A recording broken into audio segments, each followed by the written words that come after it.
Hello friends, hope you're doing well. So we are on the cusp of a brand new edition of Kill Team, and honestly I gotta say after about a year of Warhammer now, it's my favorite way to play Warhammer. If you're not familiar with Kill Team is basically squad-based combat with alternating activations. If you're familiar with XCOM, it's kind of like a tabletop version of XCOM, or if you're not familiar with that, a way I like to explain it to people is that 40k is like Risk, where it's big armies moving, I move everything, you move everything, and Kill Team is more like chess, where I move a piece, you move a piece. Alternating activations, a lot more I go, you go. It's much faster, and it's more engaging than 40k is. In 40k, you tend to sit there while your opponent does a lot of stuff for 20 or 30 minutes even, and in Kill Team, it's more like a minute or two. The games tend to also be much faster because of this. Usually you're talking an hour to 90 minutes for most games, with two players who kind of know what they're doing and know their army even pretty well. There's a lot of stuff changing with the new edition. The good news is most of it from an administrative point of view is actually pretty small, but the small tweaks will actually have a pretty big impact in how the game is played. So what we know so far is that, first of all, the rules will be free, which is awesome. Well, at least the team rules. Before, in the current edition of Kill Team, you had to buy a book that was $60 by itself just for your team's rules, which kind of seems silly when the price of a box of Kill Team was $55 to $60. So paying double that just to get the rules, I wasn't a big fan of that. And I also feel like the book system is not something I'm a fan of. I've played games with people who use the book to reference the rules, and they're, flipping pages to find out what their next action's going to be, and that just slows the game way down, and I just wasn't a fan of that. There's apps online, there's apps, you can make cheat sheets with note cards. I've seen a couple different ways to do it, a lot of different ways. Almost all of them were better than the books. So the book's going away, I'm a big fan of that. So recently at the Nova Open, which is a tournament here for Warhammer, they played a demo game of the new edition of Kill Team, and they streamed it on their Twitch channel. Not to complain, but to complain a little. The stream could have been done better. It kind of felt like it was sort of an afterthought, or everyone just kind of forgot they were supposed to do it.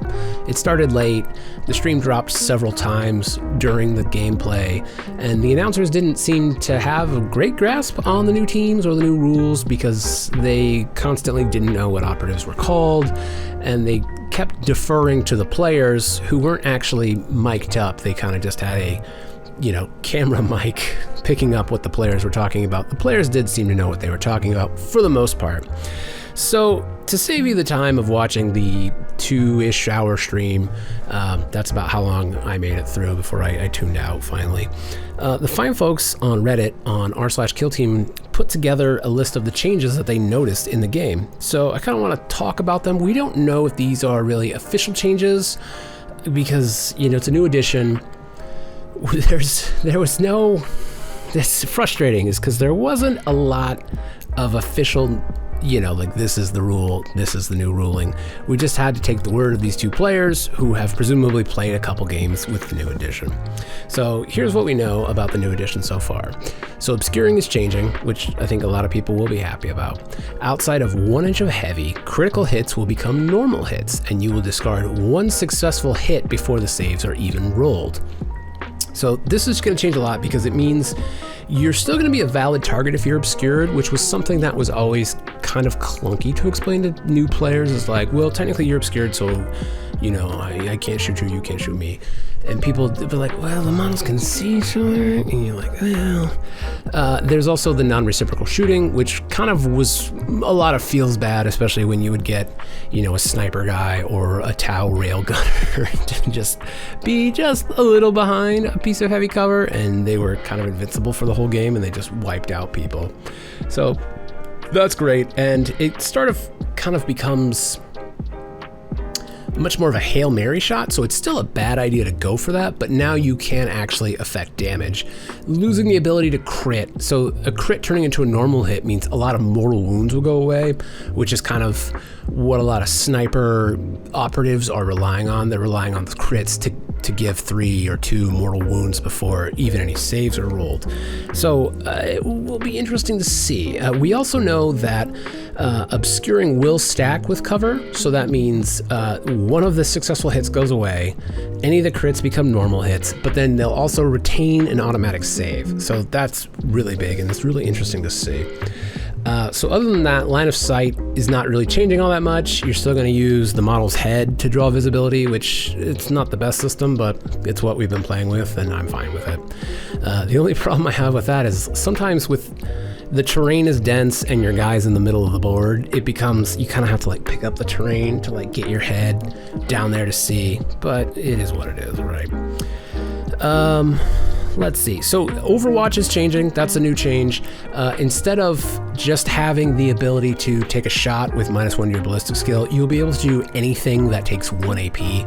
So you'll be able to do mission actions. You'll be able to charge, but you can't fight. You'll be able to fight if you're already within, it's called control range, not engagement range. And you could take a normal shot with no hit to your ballistic skill, which that's going to open up a lot of things for elite teams who will be able to, you know, take board position, potentially shoot twice if you're, you know, bolter discipline or malicious volleys, and then get the action point during your counteract step. So there's going to be a lot of interesting ways that manifests, and I think the elite teams are definitely getting buffed there. So I feel like already that's going to change, but we'll see what happens. Vantage points also are maybe changing. It'll let you retain an automatic normal hit, and it'll be called accurate, and a second level vantage point. So I assume the current vantage point is 2 inches above the floor. So I don't know if that's 6 inches above the floor or 4 inches above the floor. Who knows? Will give you 2 automatic hits. Apparently the floor maybe now provides cover. We're not sure. Apparently it did in the stream. So we're not sure yet how vantage points will go over conceal orders. We don't know if that's going to stay the same, because during the stream, this is on a side note, the thing that frustrated me about the stream so much is that the game was not set up as a demonstration of the rules. It was kind of just 2 guys playing the game, and so a lot of like rules questions didn't come up at all. So we don't actually know. We're kind of just guessing at this point. But this is the best of our ability, and I know you're probably as excited as I am about it, so I'm going to talk about it. Traverse is now gone. You'll just climb and drop. The player who gets the initiative will now... So the player that gets the initiative, the other player will now get an extra CP. So I don't know if that's the only way you get a CP. I think only that player gets a CP, or that player gets 2 CP. I think that player will get 2 CP, because that's how the game kind of went during the stream. But I don't know, you know, it could have been playing it wrong. You don't know. Ranges to objectives token measured the edges of ranges to objectives and tokens measured to the edges of tokens. So a 1-inch range off the edge of the token as opposed to 2 inches from the center. So that's really not changing at all. The pistols are potentially going up to 8 inches from 6 inches, which is a pretty good thing. There's only 3 primary objective markers, so that's a huge change. And now all operatives are going to deploy with conceal orders, but you'll be able to flip their order on turning point 1. So that's pretty big. There's also a whole new system for scoring. So instead of it being primaries and secondaries, you'll now have some things called kill op, where you kill enemies, you get points. You'll have crit op, which is the primary mission, where you can get max 2 points per turn, and it doesn't score in turning point 1, so you can get a max of 6 victory points total is what this is saying, but I think it would be 8 points, but we'll see. Mission was secure during the stream, so you score a point for holding 1, and if you hold more than your opponent, you get 2 points.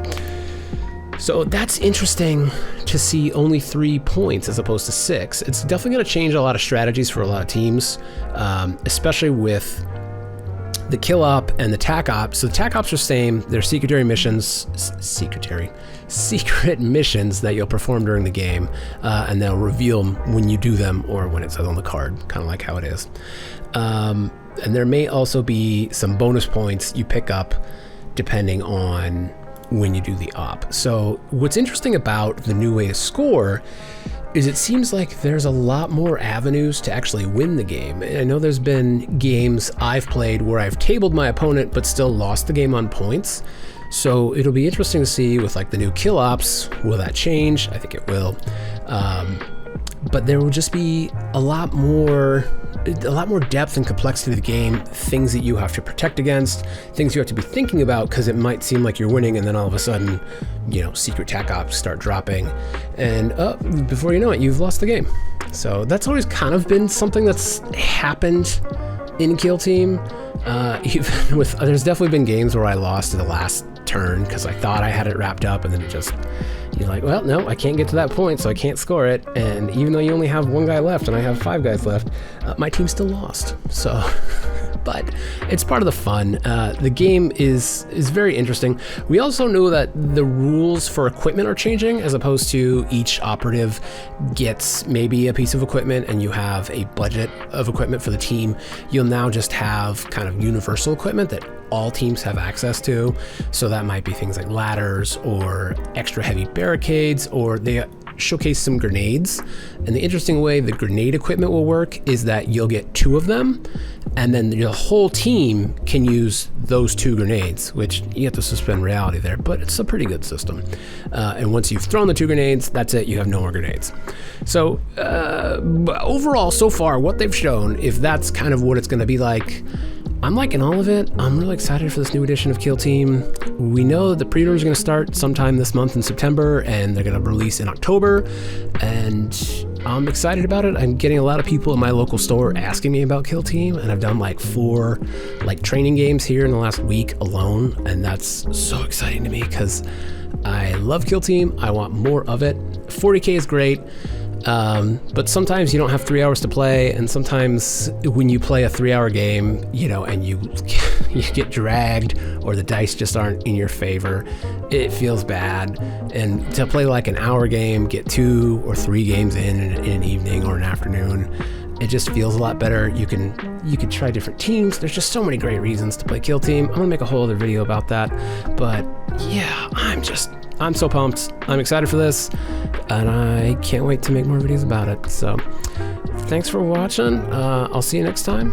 Have a good one.